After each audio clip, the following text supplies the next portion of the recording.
Мы не колесики общепролетарского дела. Поэтому фраза, что хозяин сказал, журналист прыгнул, это к Тверской.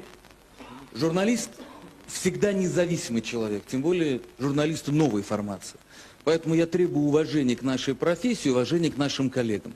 Речь не о саморекламе.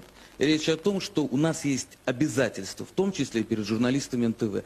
Прав был Дима, ему низкий поклон, и правы все те, кто останутся ночью и будут сидеть. Нельзя позволять хамам брать власть над собой.